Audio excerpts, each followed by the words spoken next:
Profe, Sí, decime. disculpa, paso el link del grupo económico para que se unan al grupo. Lo molesto en el chat. Sí, Para los que quieran unir. tranquila. O sea, estás poniendo. Ah, acá en este chat. Sí, para Ponen que se unan los de. Ah, en el otro donde está la profesora. y pone, hola Ok, chicos, para no molestar a los profesores, estamos armando un WhatsApp paralelo, dale, únanse. dale. Listo. Perfecto. Y ya está. Mm, ¿Está bien? No, no le va a molestar. Bueno. Bueno, mi nombre es Ezequiel. Ya me presenté. Yo mandé a los dos grupos, al de Constitucionalismo Social y el de Económica, el WhatsApp por la cartelera.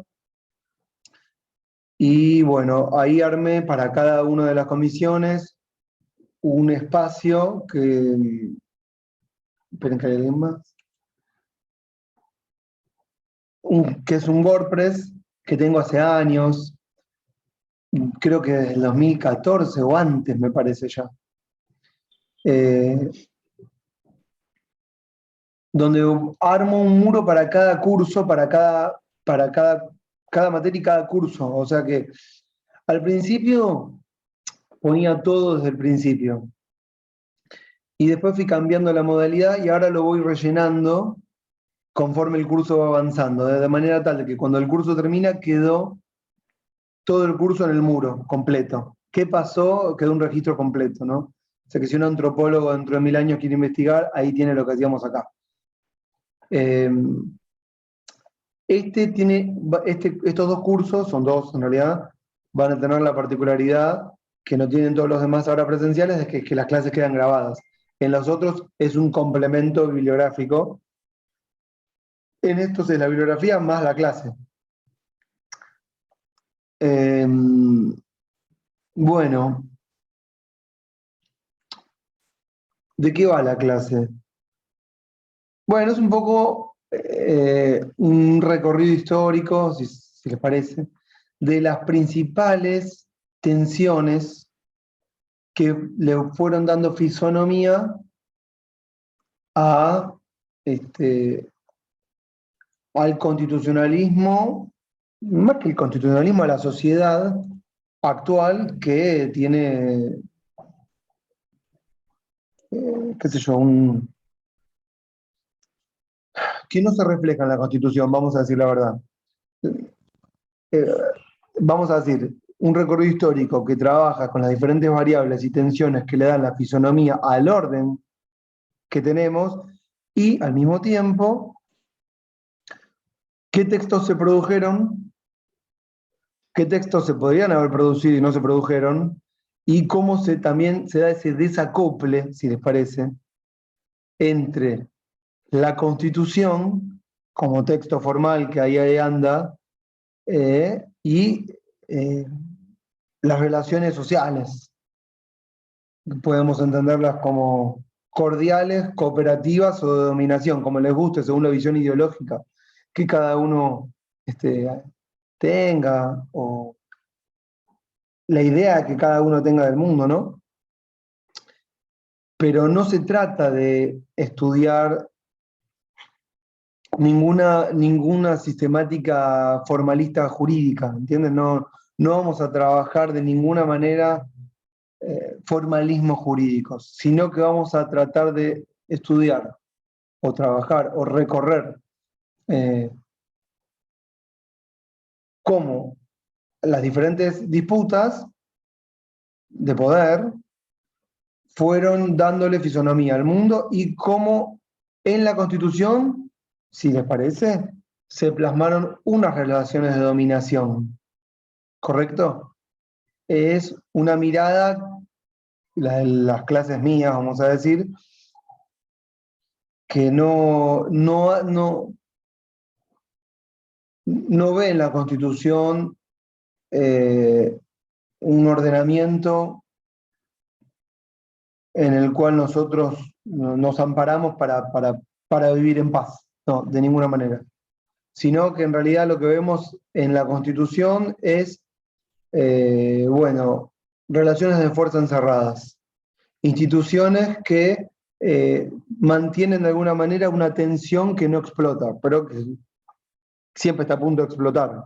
Ustedes vieron que la Constitución no es algo estático, siempre puede evolucionar en otro ordenamiento distinto, ¿no es cierto? Y de hecho esto va pasando todo el tiempo en diferentes lugares del globo, como si fuesen volcanes que van estallando, ¿vieron? Y siempre le va pasando a un país o algún estado o alguna comunidad distinta. Y nosotros tuvimos las nuestras, ¿no? Y que haya una constitución no significa que haya paz, sino que podemos decir que no haya guerra. Me estoy yendo a la mierda. Pero bueno, básicamente estoy tratando de, sin empezar el desarrollo, que, ¿cómo decirles? Darle mi mirada.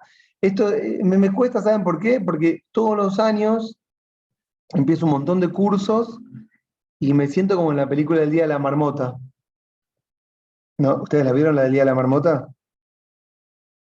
Y no, bueno, algunos no, pero es un muchacho, Bill Murray, un fenómeno total, que se levanta todos los días el mismo día. Acá le pusieron Hechizo de Amor, con Andy McDowell, un peliculón tremendo.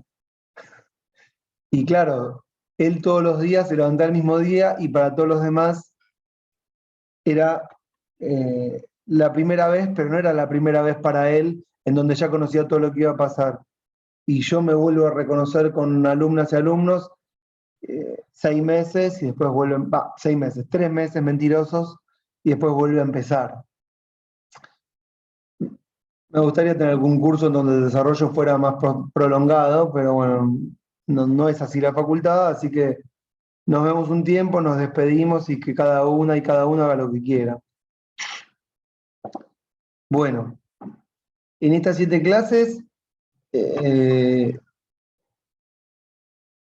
cuando era presencial, dividía los temas, eso es cierto. En constitucionalismo económico, por antojo nomás, trabajaba todo lo que era eh, latinoamericano, vamos a decir, las tensiones propiamente locales. Y en constitucionalismo social, sí trabajaba con las tensiones más occidentales europeas, por llamarlo de alguna manera. Pero bueno, desde que lo unifiqué, que fue con la pandemia, fui por el occidentalismo europeo. Cuando vuelva a ser presencial para SAUES, la comisión de SAUES, volveré a los temas anteriores. ¿Saben por qué me metía con lo económico argentino? Porque me metía mucho con la tierra y los desplazamientos, aunque eso también sea en Europa, ¿no? Y la conformación de la tierra y la constitución de la clase terrateniente, y bueno, lo que daba un poco el modelo económico que tenemos en Argentina. Pero también era por lecturas propias. Bueno, en cuanto a la cámara, veo que todos la tienen prendida, menos Carolina, Agustín y Sofía, pero en general les digo que la dejen prendida, porque dar la clase en el vacío me angustia, es más, no puedo continuarla. Siento que la doy solamente para las que me están mirando. Los micrófonos, aunque están apagados, pueden estar, si no interfiere el ruido ambiente, es decir, si no hay un bebé llorando, perro ladrando, o familia dando vueltas, pueden quedar abiertos. Pueden interrumpirme todas las veces que quieran, de hecho son bienvenidas las interrupciones. Yo no soy de hacer monólogos. Hola, profe, le pido disculpas, por la cámara estoy con el colectivo. Ok, para Carolina, me está escuchando como si fuese la radio, y Sofía, que está en el subte. Sofía, ¿en qué estación? Esto es interesantísimo, en vivo. A ver si nos pone por lo menos en qué estación. Voy a poner el chat. En Venezuela. ¿En Venezuela, la estación Venezuela o en Venezuela el país? Me maría, ¿eh? ¿Hay una estación Venezuela? Si hay, no la conozco. ¿Qué línea En es? el H es. ¿En el En H? H, sí. Claro, estación subte H. ¿Venezuela qué? ¿Llegando a la cancha de Huracán? Tiene que ser. Ahí me va a contestar. Me mato. Sí, tiene que ser, antes de Parque Patricios. Bueno, perdón, profe, no pregunta en la cámara, estoy cruzando. Agustín. Bueno, listo. Y la que estaba en el colectivo, ¿quién era? Carolina. ¿En qué línea, Carolina? A ver si está escuchando.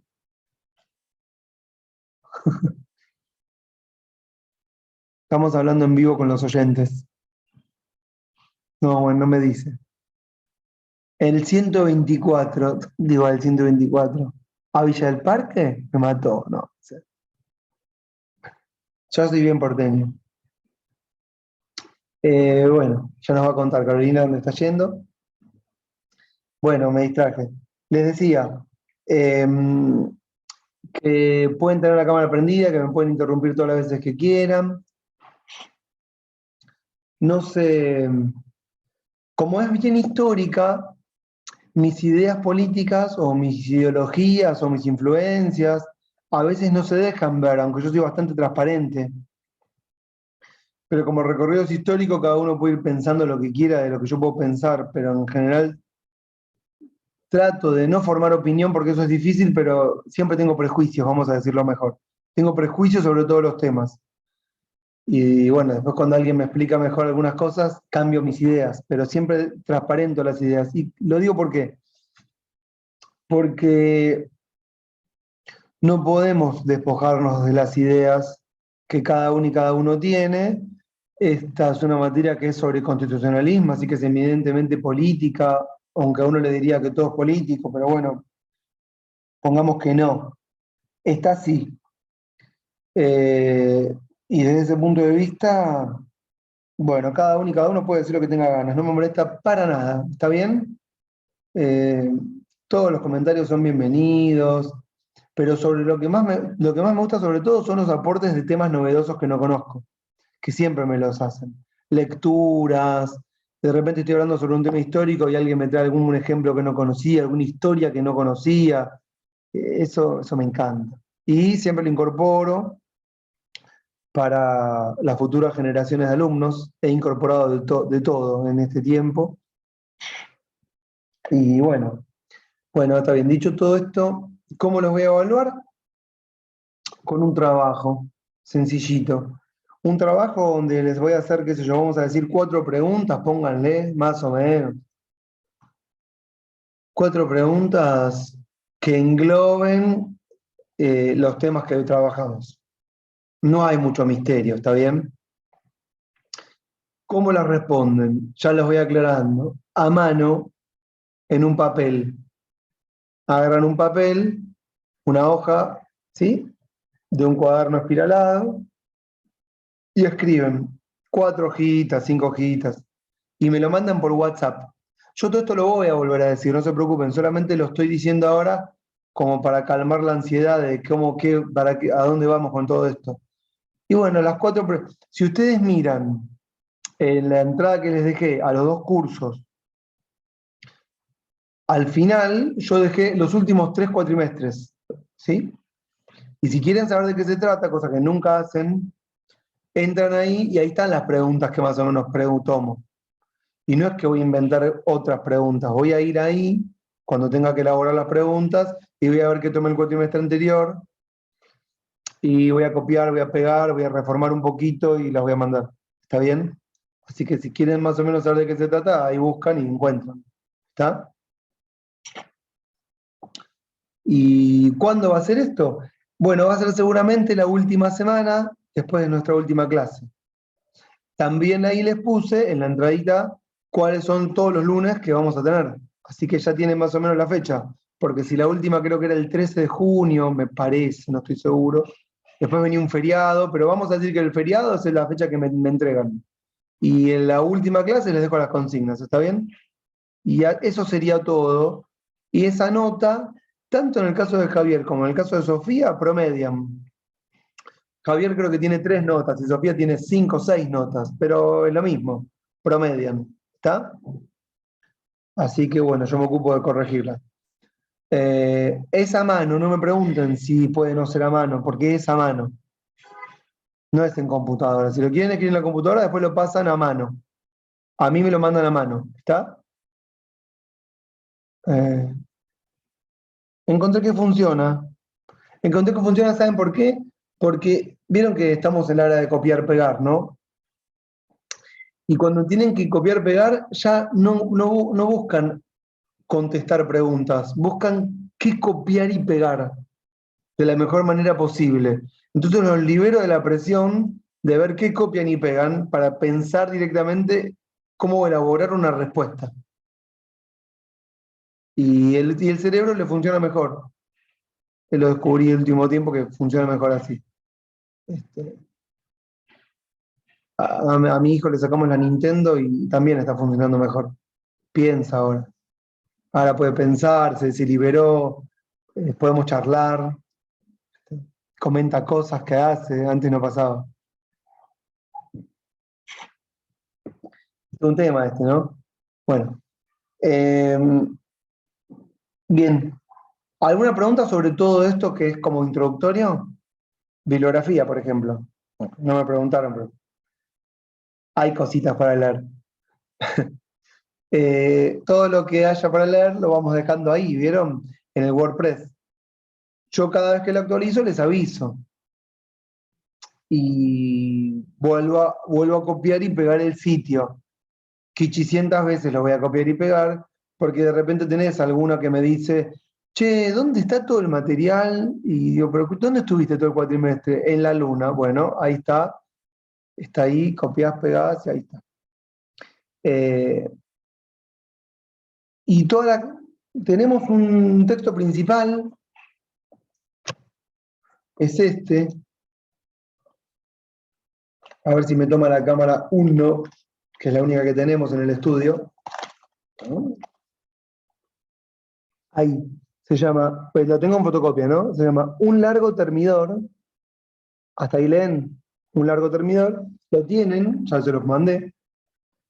La bajada dice Historia y crítica del constitucionalismo antidemocrático.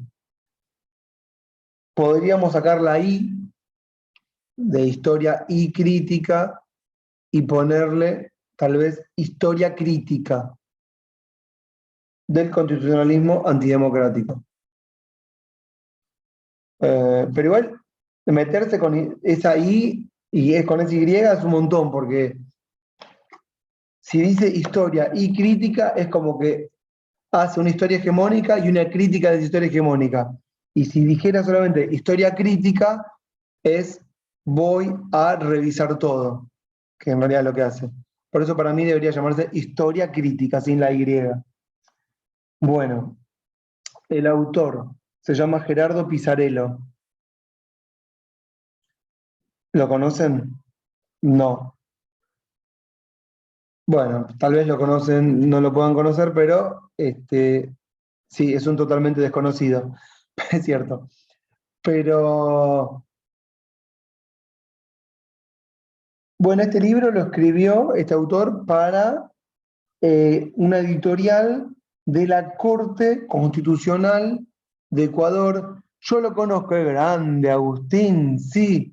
No es legislador, es más que legislador español, ya que me lo decís, Agustín. Es el vicealcalde de Barcelona. Pero es argentino en realidad. Era un militante de izquierda. Se fue en el 2001 con la crisis. Anduvo aparentemente por Ecuador. Me faltaba ese dato, sí. Anduvo por Ecuador en el periodo en que Rafael Correa era presidente y estaba en lo que ellos llamaban el periodo de transición, y entonces, bajo el sello editorial de la Corte Constitucional de Ecuador, escribe este libro. Y yo no conozco su derrotero, se ve que se fue a vivir a España, que tendría padres españoles o qué sé yo, será español de origen, tendrá la nacionalidad, y después, con su vocación política y sus convicciones, hizo política en Cataluña, y llegó a vicealcalde de Barcelona. Me acuerdo que una vez salió en Clarín, porque vieron que Clarín saca esas notas como un argentino en París, una familia en Ucrania, bueno, el vicealcalde de Barcelona es argentino. No sabía quién era Clarín, pero lo sacó. Pero después vino varias veces acá, lo recibió Cristina Kirchner, bueno, qué sé yo, le habrán hecho una cena en el Instituto Patria y esas cosas.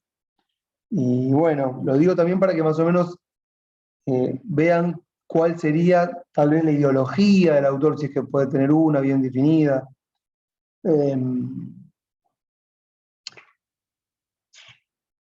Es un libro de historia, ¿sí? Del constitucionalismo. ¿Por qué del constitucionalismo? Porque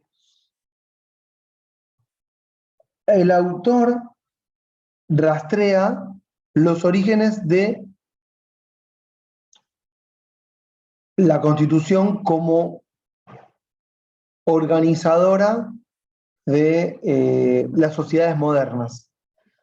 Esto es algo que vamos a ya introducirlo. Nos puede parecer natural, pero no es natural, porque vivimos hace muchos años, ¿cuántos?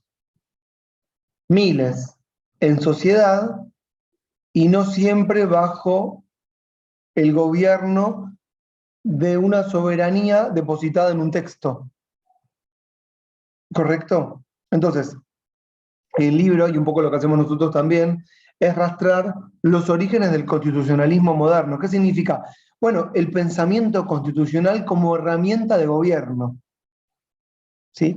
Entonces, para pensarlo, ya me voy metiendo un poco en el curso, este libro se los dejé ahí con unas lecturas, vieron que les dejé de la página, no me acuerdo cuál, pero es el capítulo 2 el que les dejé, porque el capítulo 1, ya lo voy diciendo, trabaja sobre un periodo que vamos a llamarlo, para nosotros sería el periodo antiguo, porque es la historia de Grecia y de Roma. Y para nosotros Grecia y Roma es la antigüedad, ¿cierto? Interesante es advertir que no era la antigüedad para la Edad Media. Roma y Grecia para la Edad Media es la historia. El pasado reciente era Grecia y Roma. Es decir, en la Edad Media todos se sentían descendientes de Roma, pero para nosotros nuestro pasado es la Edad Media y Roma es la antigüedad. Es re loco pensar eso. En realidad, si uno piensa que en la Edad Media todos se pensaban herederos de Roma o no herederos, descendientes de Roma. Pero bueno. Entonces, esperen que hay alguien ahí colgado esperando entrar. Ahí. Entonces, ese periodo del capítulo 1 no lo trabajamos, porque si no se me hace muy extenso. Y arranco desde el 1100, vamos a decir la verdad, no les voy a mentir, desde el 1100. ¿Hace falta ir tan atrás? Bueno, podríamos no ir tan atrás, pero si van rastreando los orígenes del constitucionalismo moderno, económico y social, vamos descubriendo que toda la modernidad tiene un anclaje en la edad medieval. ¿Por qué? Porque es durante todo el periodo feudal en la que se van formando y se van consolidando las tensiones actuales. Y es fundamental entender cómo se fueron formando esas tensiones que hoy son problema moneda corriente. ¿Está? Entonces, si vamos rastreando para atrás, llegamos hasta ahí. ¿Qué es hasta ahí? Bueno, hasta ahí es la formación, esto yo les diría que es central, digamos, como eje del todo el curso, la formación estatal moderna. Vamos a distinguir los periodos. Roma y Grecia, la antigüedad, Edad Media, modernidad. La modernidad, ¿dónde lo ubicamos? Saben dónde lo ubicamos, ¿no? ¿O no? ¿Cuándo es la modernidad? Revolución Francesa. Sí, A Revolución partir de ahí, Francesa, Revolución Industrial. Bien, Francisco, industrial. gracias por arriesgarte, porque veía que nadie me decía y me asusté. Pero la modernidad es la Revolución Francesa, la Revolución Industrial, las revoluciones burguesas, vamos a llamarlo así como genéricamente, ¿no? ¿Y en qué periodo ocurren todas estas revoluciones? ¿Qué años? Siglo XVIII, 1789. 1700. Bueno, 1700, por ejemplo, 1789, que no sé quién dijo, es la Revolución Francesa, ¿correcto? Pero todo el siglo XVIII, que es 1700, es un periodo de grandes transformaciones, pero les diría que 1600 también es un periodo de grandes transformaciones, ¿sí? Muchas transformaciones. Y lo más importante, para llegar a las revoluciones burguesas, tiene que haber pasado algo, mínimamente. Y la historia, como que, vamos a decir, si quieren, se va acelerando. Pero lo que nos interesa es, en la formación estatal moderna, ir encontrando las claves del constitucionalismo. ¿Qué es la formación estatal moderna? Es los estados tal cual los conocemos hoy, que no se formaron el día de la revolución, sino que se empiezan a consolidar en las revoluciones, pero que se empiezan a formar mucho antes. ¿Cuál es la clave de las revoluciones? Bueno, nunca lo dije así, pero está bueno decirlo así. Es como el moño de la revolución, que es la Constitución. Pero el resto de los elementos ya existían. Ahora vamos a ver cuáles son esos elementos. Es decir, hay un eje dominador, hay un montón de variables que hacen a la formación estatal moderna, pero hay una fundamental que es el final, que es la Constitución. Y la Constitución viene a reemplazar ¿a qué? Tenemos que poner un nombre. ¿Qué reemplazaría a la Constitución? Al rey se me ocurre, Bueno, yendo otra vez a la antigüedad como algo de poder. mira, vamos, está bien igual Tamara, porque está bien lo que decís, pero más o menos. Rey, no reemplazan al rey. ¿Por qué? Porque el rey también, o sea, el rey, vamos a ponerlo así, es una bisagra, si querés, entre la Edad Media y la modernidad, no la antigüedad. No puse la palabra antigüedad porque eso es Roma. Entonces, el rey es una bisagra entre la Edad Media y la modernidad. O sea que el rey es el primero que empieza a utilizar a las constituciones como elementos legitimadores del poder. Pero son esos mismos reyes quienes antes utilizaban otros elementos que no eran la Constitución. Entonces, ¿qué es lo que la Constitución viene a reemplazar? ¿Se entiende la pregunta? Y que está este elemento en cabeza del rey también. Bueno, ahí María me dice el Parlamento, pero no, la Constitución no reemplaza el Parlamento, pero está bien la idea, porque es cierto, en algún punto uno puede pensar que la soberanía, miren lo que vamos a decir, es una palabra importante, no puede residir en el Parlamento, aparentemente, podemos discutirlo, porque si reside en el Parlamento y cambian la mayoría constantemente, la soberanía siempre es endeble. Pero en algún momento se pensó que la soberanía podía residir en un Parlamento, pero después se pensó que era mejor que residiera en la Constitución. Pero ¿cómo, vuelvo a preguntar, cómo se gobernaba durante la Edad Media? ¿Con qué discurso o qué narrativa, ¿sí?, que era legitimadora del ejercicio de poder? ¿Dónde estaba la verdad? Estaba en Dios. Sí. O sea, estaba en Dios y el Dios era soberano, el rey era soberano porque el Dios le había otorgado esa soberanía y ahora esa soberanía pasa a la Constitución, digamos. Exactamente. Ahí lo dijo tal cual Sol, y lo que le agregamos en el medio a Sol es lo que estuvieron diciendo los demás. Por ejemplo, Tamara, que metió al rey como figura, que utilizó a Dios en un momento y a la Constitución en otro momento.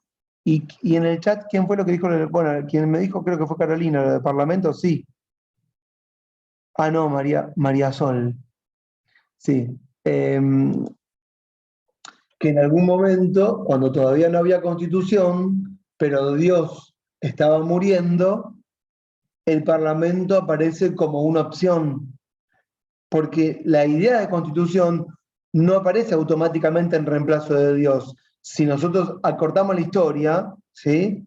Como lo hizo Sol recién en un pasaje rápido, sí, te calza justo. Pasamos de Dios a la Constitución. Pero en el medio tenemos 300 años calientes de guerras. Pero es así, digamos, es a donde tenemos que llegar. Y entonces, vuelvo a donde yo estaba. La formación estatal moderna incorpora, perdón, me mandaron un chat, me distraje. La formación estatal moderna incorpora un montón de variables. Pero la última es la de la Constitución, que viene a reemplazar a la soberanía de Dios por la soberanía de la razón o de la racionalidad. Porque todos entendemos que la Constitución son las leyes que surgen producto de la razón, el conocimiento, el progreso, las luces, el iluminismo, ¿correcto? Todos valores propios de la modernidad. Y es una transición hipercaliente, ¿sí? Y bueno, esta fue una introducción que vamos a ir rellenando. Bueno, la Constitución aparece entonces como un mito. ¿Por qué como un mito? Porque todas las sociedades necesitan de alguna manera un mito fundador, un mito fundante. ¿Sí? Y durante toda la Edad Media, el gobierno de Dios fue el gran mito. Y hubieron un montón de otros mitos. Y hay mitos más guerreros, que tienen que ver con las nacionalidades. Pero cuando aparece la Constitución, como el texto fundacional, es como si fuese, de alguna manera, no sé de qué autor lo estoy sacando, pero no lo estoy inventando, a alguien se lo leí, es como el mito que derriba todos los otros mitos, ¿sí? Porque todos tenemos la idea, y ustedes pueden como estudiantes cuestionarlo esto, pero digamos, en la moral pública, todos tenemos como idea esta de que el pueblo gobierna a través de la Constitución que se dio como pacto fundacional. Y ese es un mito, porque todos sabemos que no hay un pacto del pueblo. Todos sabemos que si hacemos un poco de historia, de historiografía, detrás de cada constitución o de cada poder constituyente hay guerras, hay sangre, hay tensiones, hay vencedores y vencidos, y hay de alguna manera, como dije al principio, un establecimiento de una verdad de unos y un sometimiento de otros. Y todos sabemos que esto dura hasta lo que el equilibrio de fuerzas dure. Se entiende esta idea, ¿no? No podemos encasillar el texto para siempre, porque alguien viene con una idea loca, que nos guste o no nos guste, la compartamos y vamos a tratar esa idea, o la rechacemos y pensemos que es lo peor que nos puede pasar, pero sabemos que siempre es algo que es posible. ¿Está? Bueno, entonces, esta idea es la que se fue plasmando y que vamos a ver el desarrollo de, yo les diría en el curso, 3 grandes acontecimientos en Occidente, que es la Revolución Francesa, por supuesto, pero antes, la Revolución Inglesa, y en el medio, la independencia de Estados Unidos. Porque son dentro de todos los eventos, los que con más fuerza consagran este mito de la racionalidad, ¿sí? Si nos queda tiempo después, que espero que sí, vamos a trabajar las tensiones del fascismo, ¿sí? Del marxismo, el advenimiento de la política como actividad en sí, una etapa que les diría más hegeliana, si quieren. Ya vamos a llegar a eso, pero no falta para eso.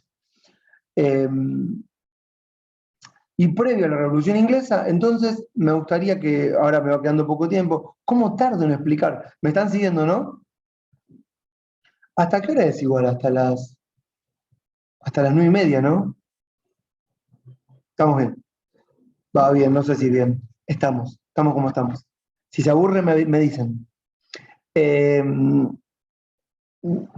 Bueno, vamos para atrás para encontrar entonces cuáles son los elementos que le dan formación, que le dan entidad al Estado, vamos a decir, tal cual lo conocemos. Después del año 800, que el Imperio Romano se desmembra todo, ¿correcto? Y tenemos un periodo que va del 850 hasta el 1100 más o menos, que está todo muy desmembrado, en pequeños feudos.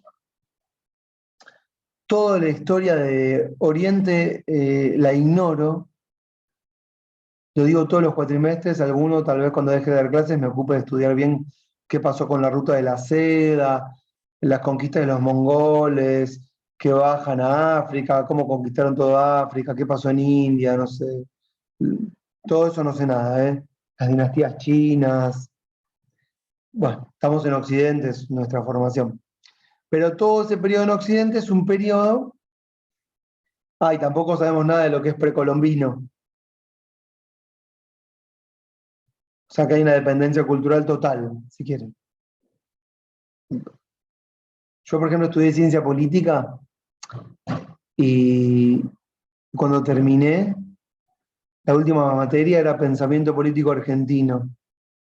Y cuando terminé y me recibí con una vergüenza.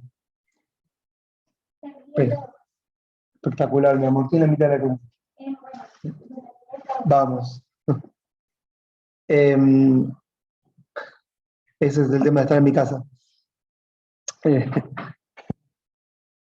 Claro, no veíamos nada de pensamiento político, pensadores argentinos, no sé, Echeverría, Ezequiel Martínez Estrada, Leopoldo Lugones, todo eso nos lo pasamos por alto. Por supuesto, Sarmiento, Alberdi, Ramos Mejía, bueno, todo un desastre. Estábamos en la pelea marxista, en la Facultad de Ciencias Sociales. Y vas incorporando de a poco. Bueno, entonces estamos en Occidente. Hacia el 1100, ¿qué es lo que empieza a pasar en Occidente, en la Europa medieval? Pleno auge del catolicismo, ¿sí? Empiezan algunos nobles en diferentes lugares de Europa a establecer en sus territorios reinos. Esto es fundamental. Es decir, pequeños nobles, que ustedes saben cómo se maneja la nobleza, ¿no? Un pequeño castillito, está lleno de castillitos por todos lados, con su servidumbre, ¿correcto? Con una incipiente población aledaña, ¿sí?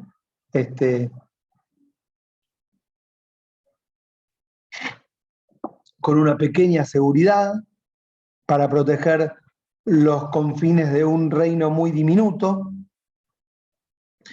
Ustedes conocen todo ese tipo de modalidad de contrato de vasallaje, en el que el señor gobierna, es la justicia. Eso mucho no cambió en realidad. Sigue funcionando más o menos así, pero bajo otra lógica, pero así.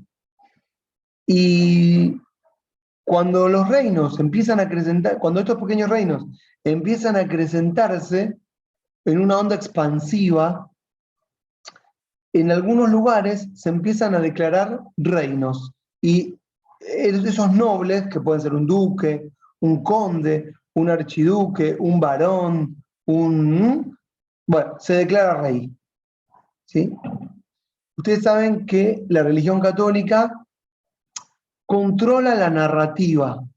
¿Qué significa que controla la narrativa? Hay una narrativa que tiene que ver con el gobierno de Dios, y eso tiene que ver con que la mayoría de las poblaciones son analfabetas. Esto es un elemento súper importante en el ejercicio de poder, ¿no? ¿Por qué? Porque a partir de esta idea, y que va de la mano de que la única verdad es la verdad del Señor, y que la gente no sabe ni leer ni escribir, ni tiene un intelecto poco desarrollado, y cree cualquier cosa, por llamarlo de alguna manera, en los términos de lo que nosotros podemos hoy creer cualquier cosa. O sea, no tiene capacidad reflexiva. O es limitada todavía. Y no podían Entonces, ni leer la Biblia. O sea, era lo que les decía, la exactamente, iglesia y punto.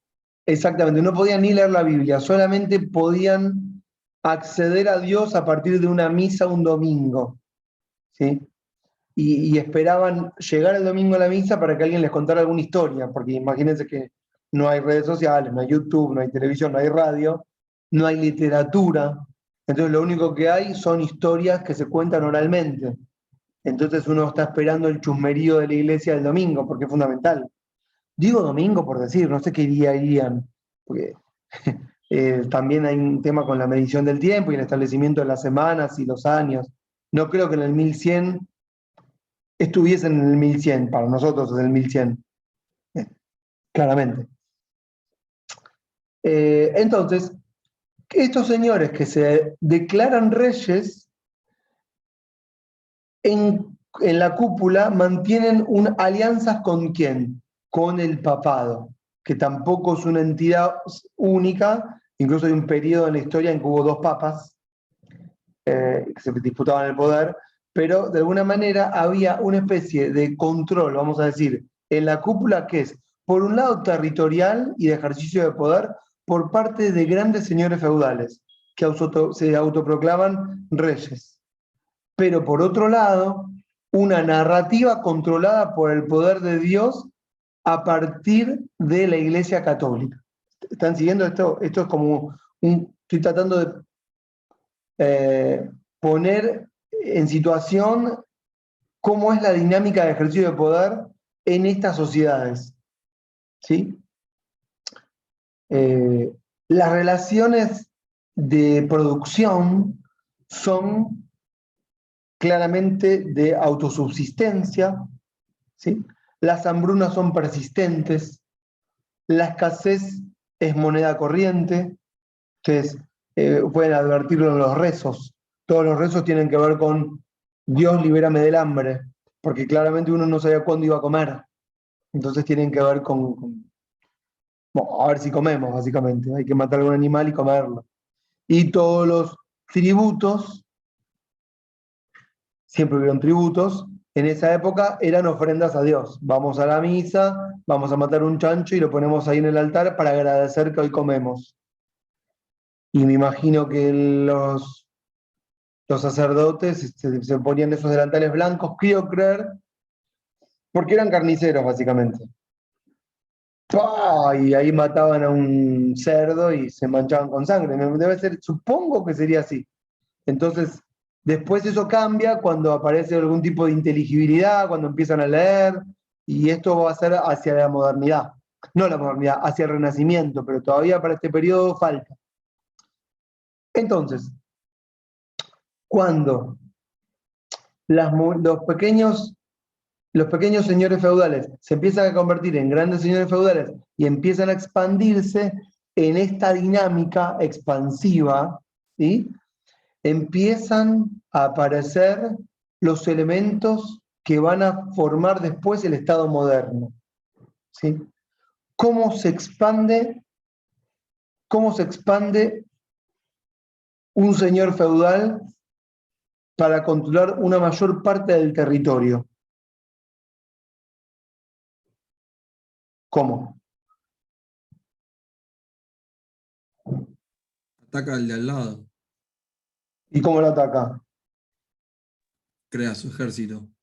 Con ejércitos. Exactamente. Entonces, ese es el primer elemento de la formación estatal moderna, el ejército. Por supuesto que en el 1200 un ejército no es un ejército regular y profesional, son los propios siervos, son ejércitos indisciplinados, ¿sí? No alfabetizados, mercenarios, contratados a sueldo, ¿sí? Que cambian de bando, son tropas no moralizadas, pero ejércitos al fin. Entonces, los señores feudales, para ampliar su territorio, necesitan ejércitos. Y para que estos ejércitos se conviertan en ejércitos profesionales, necesita mantenerlos gorditos y medianamente educados. ¿En qué sentido educados? No al punto de que se rebelen, no. Educados significa que tengan la capacidad de comportarse todos los días de la misma forma, ¿sí? Que puedan marchar, que puedan comer prolijamente, ¿se entiende, no? Ustedes saben que la institución castrense es la más disciplinada de todas. ¿Y por qué? Porque es la primera que se disciplinó. Y para el señor feudal, mantener un ejército, necesita asistir a ese ejército. ¿Con qué? Bueno, alimentos y ropa básicamente, ¿correcto? Y armas. ¿Quién va a proveer de alimento, ropa y armas a ese ejército?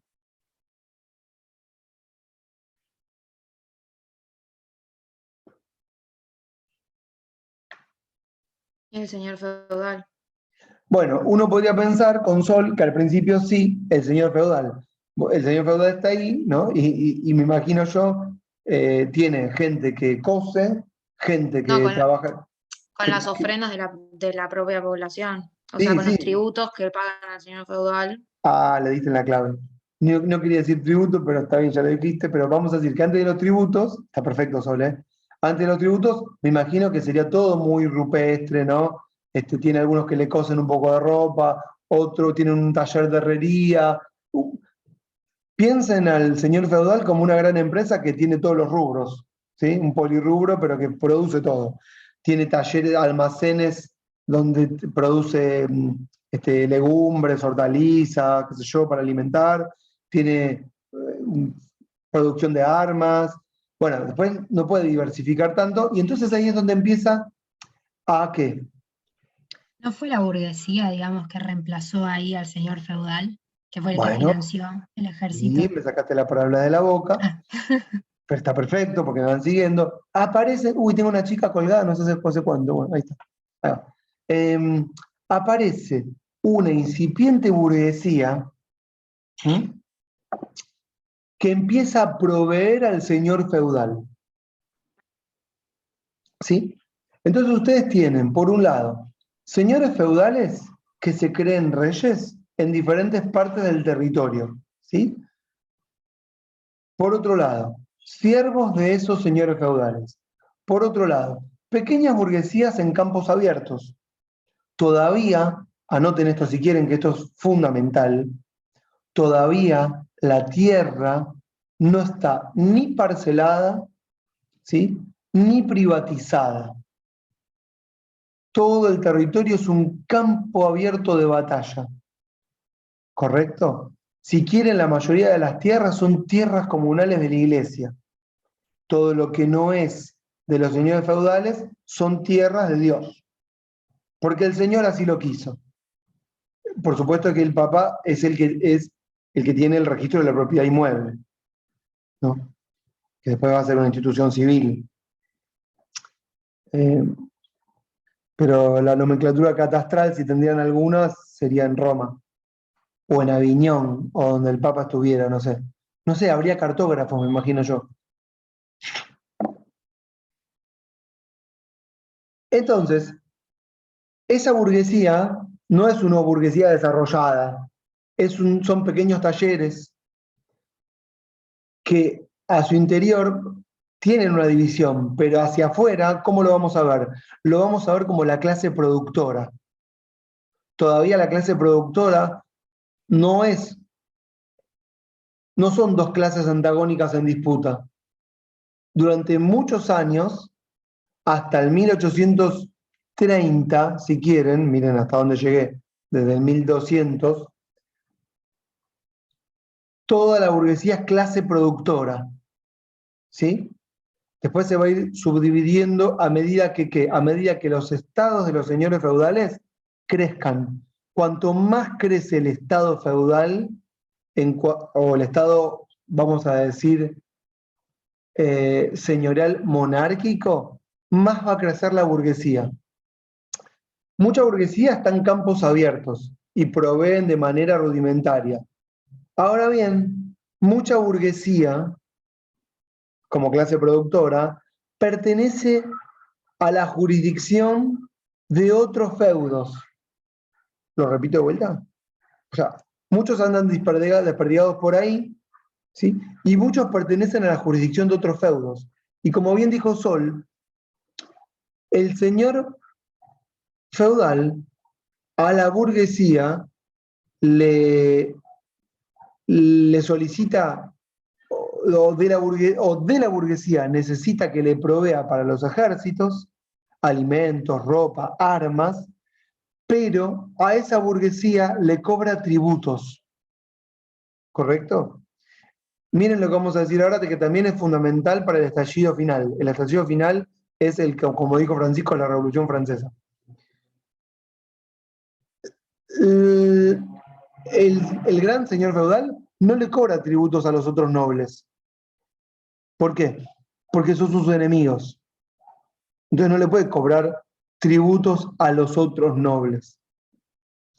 La clase, y miren lo que voy a decir ahora, la clase noble que tiene prerrogativas de sangre, que están prohibidas en nuestra Constitución, no paga impuestos porque es la clase privilegiada. No solo la clase privilegiada, sino que es la clase representante de los reinos, de las naciones, de los estados o de la configuración territorial, cual sea su nombre. Entonces, vamos a llegar hasta el final del recorrido con una clase noble que al final se va a convertir en parasitaria, al final, pero en el momento en donde estamos parados, gobierna. Entonces, el rey no le puede cobrar tributos, salvo cuando vence a otro estado y lo anexa, si no, no le puede cobrar tributos. Entonces, ¿a quién le va a cobrar tributos? A la burguesía, a la clase productora, no al trabajador más, al esclavo, vamos a decir, al vasallo. A esos no le va a cobrar. Cuando la clase burguesa empieza a crecer y se empieza al interior a diferenciar entre una clase trabajadora que solo tiene las manos para trabajar y una clase burguesa que con el tiempo, hacia el 1600, se va a convertir en aristócrata, a esos le va a empezar a cobrar impuestos. Impuestos que son impuestos directos. No existieron los impuestos indirectos hasta tanto no tuvimos un sistema eficiente de cobro de impuestos. Ahora estamos hablando de esto, en 1950. Antes era imposible cobrar impuestos indirectos porque no teníamos los mecanismos o la tecnología suficiente como para poder hacerlo. Entonces, ¿me están siguiendo? En la configuración, en el mapa tenemos a una iglesia que tiene al Papa y a sus sacerdotes y a sus curas y a todo su ejército, vamos a decir, de cargos clericales, como los dueños de la narrativa y la legitimidad del poder. ¿Por qué son los dueños de la narrativa? Porque son la palabra del Señor y son los enviados del Señor y son la verdad. ¿Sí? Por otro lado tenemos grandes señores feudales que en su territorio se erigen reyes, declaran a su pequeño estado una monarquía y tienen ambiciones expansionistas. Entonces son estados guerreros, como hoy podemos verlos en las grandes potencias, que se comportan como estados guerreros. Y todas las potencias son estados guerreros. Y así funciona. Eso lo estudian en las materias de relaciones internacionales, no de la Facultad de Derecho, sino de Ciencias Sociales, geopolítica. Entonces, toda una clase noble que tiene un anclaje territorial de gobierno, que tiene sus siervos, ¿sí? Y que se alía cada uno de esos nobles con la burguesía que tiene cerca. ¿Está? Y esta clase noble real que tiene una burguesía cerca a la que le cobra impuestos, también tiene un aparato administrativo de ejercicio de poder. Miren cómo lo estoy llamando. Tiene un aparato administrativo de ejercicio de poder que en su fase inicial tiene dos grandes departamentos, el ejército y la agencia recaudadora de impuestos. No se llamaba agencia recaudadora de impuestos, pero para que ustedes puedan visibilizar la función. Y este es el esquema que va a empezar a tomar forma desde el 1200. Por ejemplo, ustedes conocen todas conocen, yo no sé si conocen, pero escucharon sentir en la clase de constitucionalismo elementos, la Carta Magna de Juan Sin Tierra en el 1215, por ejemplo, ¿sí o no? ¿Y qué es esa Carta Magna? Bueno, es una carta de concesión de derechos del monarca a la burguesía. Y esto todos lo ven como, bueno, este es el momento en que la burguesía empieza de alguna manera a tener una entidad, cierto protagonismo, y el monarca empieza a ceder un poco de poder. Yo no creo que sea tan así, estamos en el 1215, pero es un símbolo que está de alguna manera cristalizando cuáles son los actores. Y eso sí, hay una burguesía al que el Estado le da, pero le cobra tributos, ¿sí? Y esto va del 1215, escuchen, con fuerza hasta el 1350. ¿Por qué 1350? Porque en el 1350, producto del crecimiento de la población aglomerada alrededor de los feudos, ¿sí?, que crecían conforme avanzaba la expansión, empezaron a producirse otro tipo de fenómenos. La peste. En el 1350 aparece la peste que se llamó la peste negra o la fiebre bubónica, que escucharon sentir, que tuvo un auge hace 1 año y medio con la nueva peste, ¿sí? Entonces todos empezamos a hablar de las pestes de otros años y esta es una peste que apareció mucho. Y claro, ¿qué pasó? Producto del aglomeramiento, aparece la suciedad, la basura, las ratas, la transmisión de enfermedades, no había medios antisépticos, se llama, y la población se contagiaba y moría, y se murió en grandes olas de muerte, vamos a decir, 1/3 de la población europea. Entonces, hubo una gran expansión y un gran crecimiento, sobre todo lo que fue el norte de Europa, lo que sería los Países Bajos, que vieron que cambió el nombre, pues se llama Holanda, pero ahora se llama Países Bajos, pero para nosotros es Holanda, pero bueno, se cambiaron el nombre. Flandes, que sería Bélgica, y todo ese periodo, toda esa región que es la Normandía, que es el sur y Gran Bretaña, y el norte de Francia y el este de Alemania, toda esa región, bueno, era un polvorín.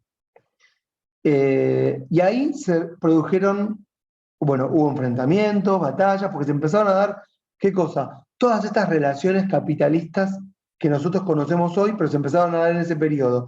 En 1350, lo que pasó fue que hubo una especie de retracción. ¿Por qué? Porque las enfermedades generaron los aislamientos y hubo como un gran retroceso producto de estos fenómenos que hicieron que todo vuelva a la edad de vuelta medieval y el encierro en los grandes castillos, nadie se quería juntar con nadie porque no sabían de dónde venía la enfermedad, y aparece de vuelta entonces un periodo de retracción que va a ir hacia el 1450.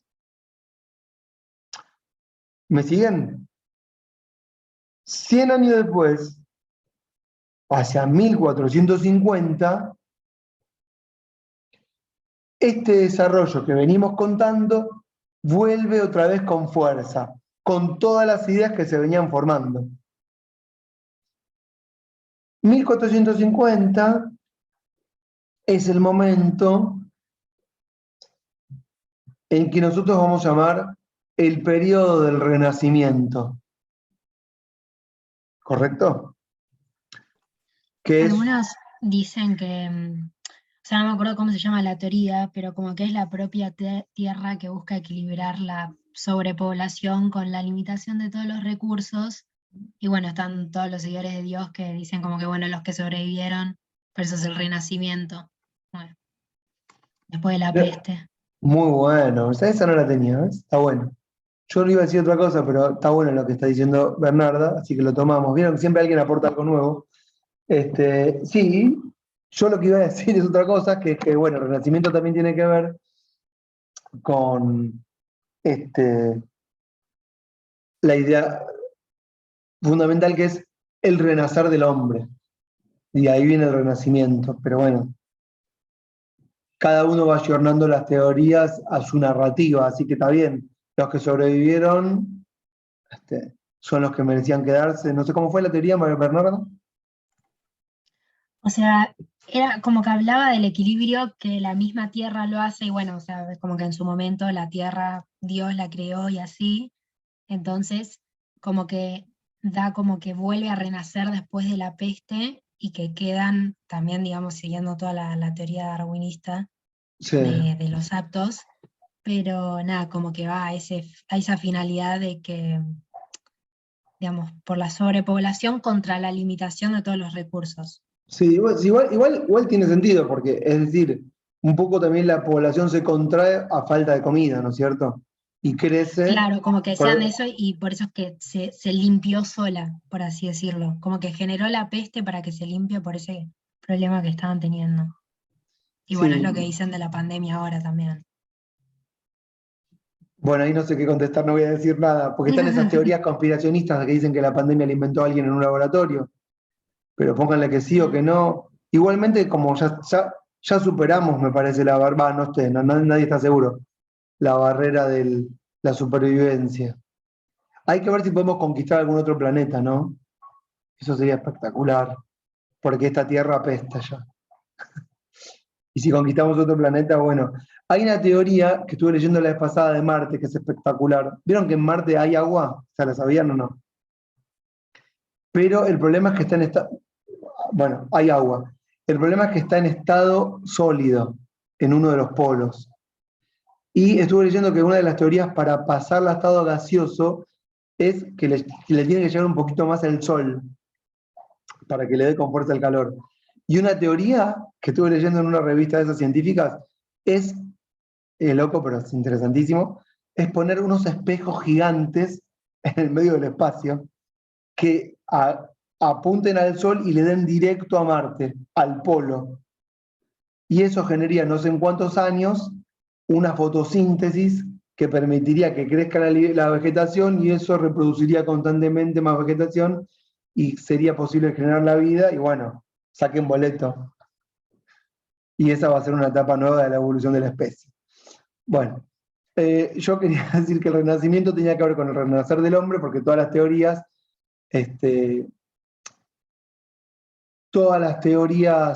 de Dios empiezan a sucumbir cuando aparece la idea de que el hombre puede ser el centro del universo o puede pensar por sí mismo, y el hombre de alguna manera empieza a mirarse a sí mismo y dejar de representarse en Dios y tratar de autorrepresentarse tal cual es, como por ejemplo las morfologías que hace Leonardo da Vinci, vieron de los huesos, de los músculos, el cuerpo humano, y también porque aparecen todos los inventos del periodo. Y uno de los grandes inventos fundamentales que va a ser eclosión, tanto como un espejo que podría llegar a producir la fotosíntesis en Marte y generar vida, fue un mega super invento en el año 1480, creo. Esperen que estoy buscando el dato exacto, si lo encuentro.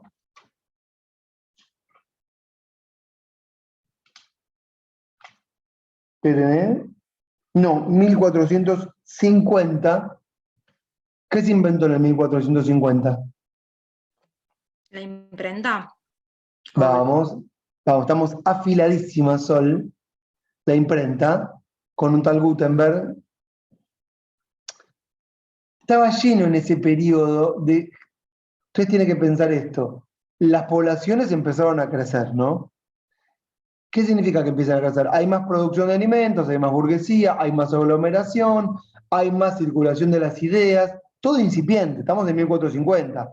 Uno puede pensar en este momento que es el poder total de la iglesia. ¿O no?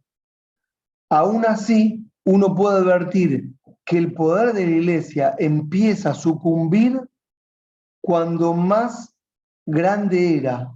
¿Por qué? Porque alrededor de la Iglesia empiezan a recorrerse otras ideas, mismo por los propios agentes y emisarios de la Iglesia, porque la humanidad tiene ese espíritu de curiosidad, y son los propios curas los que alfabetizados empiezan a leer textos que hoy podemos llamar textos prohibidos, que circulan muy rudimentariamente.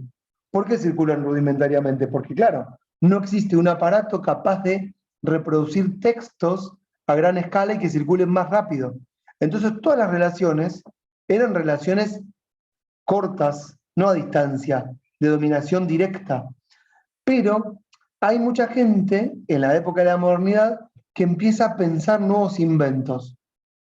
La historia de este Gutenberg es uno que desarrolla esta idea primero de la imprenta y que la quiere materializar y que va buscando mecenas o gente que lo financie en la empresa, hasta que consigue quien lo financie en la empresa y da con alguien y le financian en la empresa y crea la imprenta, que es un aparato capaz de reproducir textos a gran escala. Y esto va a ser un salto en la historia de la humanidad, ¿sí? De Occidente por lo menos, porque va a modificar todas las relaciones sociales, ¿sí? En múltiples sentidos. Por un lado, los textos empiezan a circular mucho más rápido, entre ellos el bestseller, ya sabemos, el gran texto de la historia de la humanidad, la Biblia, ¿sí? Que empieza a imprimirse a rolete y a circular. Al mismo tiempo, las comunicaciones se empiezan a desarrollar de manera mucho más aceitada. ¿Por qué? Porque no hace falta ahora que uno llegue hasta un lugar para decirle algo a alguien al oído. Lo que tiene que circular son los textos. Entonces aparecen nuevos mecanismos tecnológicos aceitados de circulación de textos y de correo postal. Al mismo tiempo, los textos no pueden ser tergiversados, porque imagínense que cada vez que un texto tenía que circular, circulaba copiado a mano por otro. Entonces cada uno que lo copiaba lo iba modificando. Pero ahora las relaciones, digamos, de dominación ideológica, si quieren, pueden generarse a distancia. Y al mismo tiempo, aparece la necesidad de ¿qué? De tener la necesidad de poder leer los textos por mí mismo. Me llega el texto, pero me falta un elemento fundamental. ¿Cuál? Poder comprender el texto. Y entonces aparece una doble necesidad. La primera, bueno, que el texto, para leerlo tengo que saber leer, básico. Entonces hay una necesidad de la población de querer alfabetizarse. Y entonces, si bien la población se va a alfabetizar cientos de años después, una primera alfabetización incipiente es hacia el 1450, 1500. Este periodo entonces es un periodo de gran alfabetización. Una especie de como, ¿vieron que tuvimos un periodo en la historia nuestra de la posmodernidad que fue el periodo en el que fuimos dotando a la red de información? ¿Se acuerdan? ¿Ustedes qué edad tienen? Más o menos. ¿Quién? Fernanda, ¿cuántos tenés? Voy a hablar con vos nada más. 48. Bueno, Fernanda tiene 48, yo tengo 42. Pero ¿quién tiene más de 35? 24 tiene, bueno, Sofía ya 24 es muy poco. 30 tiene Lucía. Bueno, 30 puede ser. Entre el 2012 y el 2015, no sé qué recuerdo tienen de ese periodo, no fue hace tanto, fue el periodo en que estuvimos todos etiquetándonos. ¿Se acuerdan de etiquetar? Te etiqueté, nos etiquetamos, te etiqueté en una foto. Entonces estábamos todos cargando cargando a la internet de la información para que después vengan esos programistas de registro facial, todo lo que nos está pasando ahora con los algoritmos, de que saben todo de nosotros, dónde estamos, qué hacemos, cómo pensamos, nuestra cara, el color de mis ojos y todo, fue un periodo.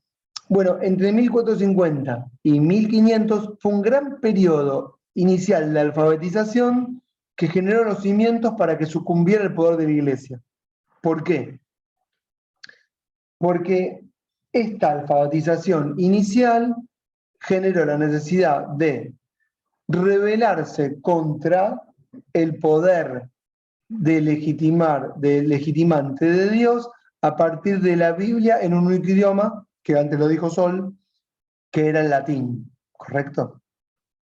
Entonces, dentro de lo que es el catolicismo va a aparecer por primera vez un discurso antagónico, que es el protestantismo, o lo que vamos a llamar el periodo de la Reforma, ¿sí? Pero va a aparecer con fuerza un discurso alternativo al discurso hegemónico de poder, que es el discurso de Dios.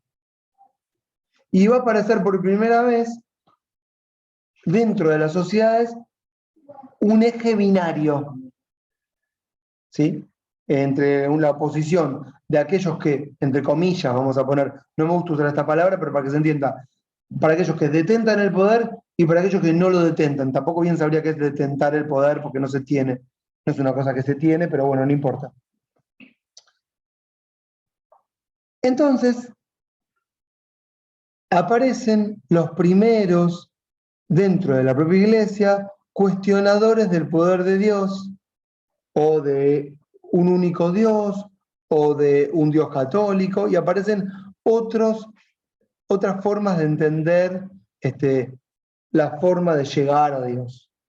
Y en esta exigencia, en este periodo de alfabetización y exigencia de ruptura, aparece la idea protestante de que todos podemos acceder a Dios por nosotros mismos a partir de la lectura de los textos sagrados. Es decir, todos podemos interpretar a Dios independientemente de la misa y de la iglesia, ¿sí? Y de la necesidad de tener que ir a ese lugar en donde nos notificamos de la verdad. Y muy prontamente, con los nuevos inventos, con las guerras entre los señores feudales que les venía comentando antes, con una burguesía desarrollada y con una primera, escuchen, una primera crisis de la legitimidad de Dios, sin que tenga un reemplazo, porque el reemplazo de la Constitución, ya saben, son 300 años después, aparecen las primeras grandes rebeliones. ¿Sí? Y para los que estamos en la clase de constitucionalismo social, los primeros cimientos de lo que llamamos el constitucionalismo social, las protestas por nuevos derechos.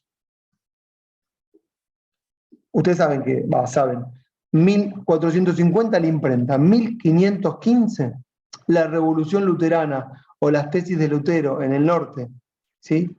Las 95 tesis, ¿sí? Y ahí aparecen, bueno, la ruptura dentro de la iglesia, que viene de la mano de todas estas peleas entre señores feudales. Ustedes saben que Europa es un polvorín. 1525, la primer gran rebelión en una región que es la región de Alsacia. Y ejércitos conformados por pueblerinos que llegaron a tener 100.000 hombres, que no son ejércitos de casualidad.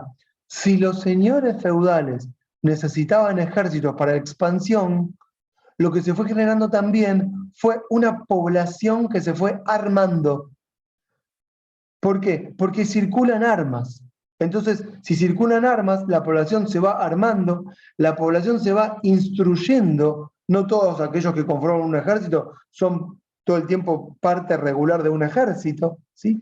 Entonces aparece también una violencia social que, ¿sí?, que va generando que la población tenga, digamos, como herramientas de defensa, de ataque, que lo único que necesitan para aglutinarse y operar es una nueva narrativa. ¿Qué es una nueva narrativa? Una narrativa que les diga, ustedes, que los dote, entre comillas, de derechos todavía inexistentes, pero por los cuales van a pelear. Por ejemplo, queremos cultivar nuestra propia tierra, queremos ser dueños de nuestra tierra, queremos tener conexión directa con Dios, ¿sí?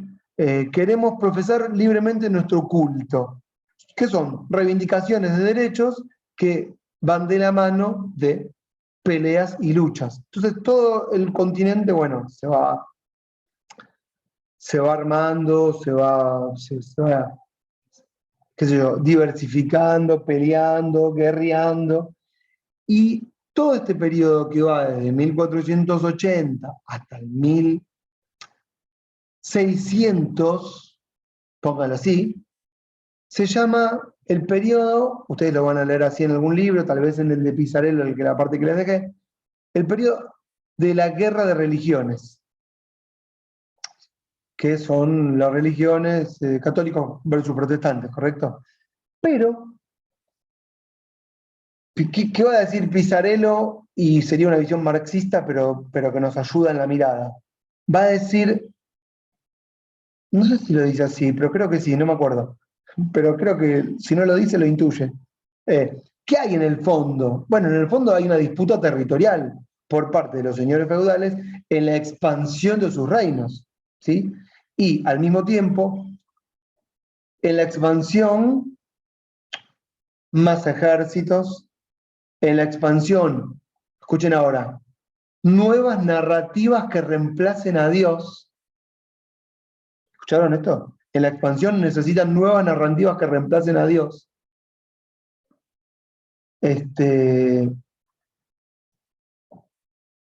Y en esa expansión, mejores mecanismos administrativos de dominación hacia adentro y hacia afuera. Es decir, estados más eficientes en su policía local para reprimir, para proveer, para asistir, y hacia afuera con sus defensas, con sus ejércitos expansionistas, ¿sí? Con sus banderas, con sus himnos, con sus nacionalidades, ¿sí? ¿Ustedes entienden lo que está pasando? No es casualidad, por ejemplo, que en este periodo aparece un autor que ustedes conocen muy bien, por lo menos de nombre, que se llama Nicolás Maquiavelo. Dentro de todas las cosas que dice, bueno, su obra fundamental no es El Príncipe, sino que se llaman los discursos sobre la primera década de Tito Livio, que es la gran obra, donde el príncipe sería como fundamental, el príncipe, un capítulo más. Y ahí Maquiavelo le va a decir algo al príncipe, o al rey, o a los Medici, que en ese momento están en el norte de Italia, con ambiciones expansionistas y de ser reyes de Francia y conquistar Francia. No hablamos todavía del árbol genealógico, quién es el rey de dónde, lo mencionamos en la clase que viene. ¿Y qué le dice Maquiavelo? Escuchen esto, fundamental para este periodo de fisuras. ¿Qué le dice Maquiavelo al príncipe, al rey? Le dice, bueno, ¿a quién se lo digo? Los mejores hombres sobre la tierra, dice Maquiavelo, son aquellos capaces, creo que nos vamos a ir con esto, son aquellos capaces de crear religiones. Esto le dice al rey, o al soberano, si quiere. ¿Por qué? Porque si vos tenés un Dios, si vos podés crear una religión, y a partir de esa religión contar con un Dios que te ayude en el ejercicio de poder, en la legitimación de tu gobierno, en la moral de tus tropas, vos sabés que siempre vas a ganar, porque Dios es todopoderoso y a Dios todos le temen. Eso le dice Maquiavelo al rey. Pero al mismo tiempo le dice, si vos no contás con un Dios, tu gobierno va a ser un gobierno débil. ¿Qué elementos podés tener si no tenés a Dios? Bueno, vos podés contar con el poder de la espada, le dice Maquiavelo al rey o al soberano. Pero la espada no te va a durar mucho. ¿Por qué? Porque al poder de la espada, es decir, a un ejército, uno le teme hasta que tiene un ejército más grande. Entonces deja de temerle. Entonces, por eso Maquiavelo le dice, los mejores hombres sobre la tierra son aquellos capaces de crear religiones. ¿Qué nos está diciendo Maquiavelo con todo esto? Bueno, nos está diciendo de todo. por un lado está diciendo que Dios no es la verdad, sino que Dios es un instrumento de dominación. Entonces lo está poniendo en otro lugar. Ya esto es fundamental para la historia de la ciencia política y del análisis de las relaciones de poder. Por otro lado, nos está advirtiendo de que Dios puede ser reemplazado por otra cosa. Él dijo por la fuerza, pero nosotros le vamos a decir, hoy ya sabemos, fue reemplazado por la Constitución muchos tiempos después. Tal vez Maquiavelo no lo decía, pero decía de que la mejor forma de gobierno era una república. Y nosotros hoy sabemos que las repúblicas se sostienen con sus constituciones, ¿correcto? Y al mismo tiempo, lo que está poniendo en crisis es el poder de la iglesia, ¿no es cierto? Y también está diciéndonos, los estados son expansionistas, tienden a la unificación, deben hacer la guerra y necesitan un elemento legitimador. No es casualidad que Maquiavelo escribiese en este periodo. Maquiavelo es un nombre del Renacimiento. Escribe en el Renacimiento, para los reyes del Renacimiento, y va a ser amigo de los Medici, va a conocer a Leonardo, va a viajar por el mundo y se va a codear con este mundo de las ideas que son la vanguardia, ¿sí?, en este momento de la historia de la humanidad en Occidente. ¿Me siguieron todo esto? Son 9:29. Tengo hambre, usted también, ya hablé un montón, ¿sí? Retomamos la vez que viene, que no sé cuándo es, y bueno, después les digo desde dónde, pero todo esto, yo les dejo algunos textitos más, pero básicamente el de Pizarello, empezando de donde les deje, va contando estas cosas. ¿Estamos bien? Bueno, fenómeno. Entonces nos vemos la vez que viene, que no sé cuándo es, pero está en la grilla. Y después paso a la clase de YouTube y la pongo a disposición para los que no estuvieron. ¿Hecho? ¿Preguntas? ¿Nos vemos? Nos vemos la vez que viene. Gracias, profe, nos Gracias, vemos. buenas noches. Gracias. Chao, muchas gracias. Chau, chau. Profe, perdón, yo quería comentarle que lo que le dije estoy segurísima que lo saqué del libro Inferno, el de Dan Brown, que habla de todo lo de la peste con todo Dante y eso. Bueno, ¿por qué no después me mandás mandame por WhatsApp el nombre del autor Dale. nomás? Así después Dale. chusmeo. Dale, Así incorporamos cosas nuevas. dale, sí, te van a re gustar estos libros, así que seguro. Seguro. Gracias, Bernardo. Dale, mandame un mensajito así con el nombre, una reseña. Dale, Nos nos vemos. vemos. Gracias. Chau, chau.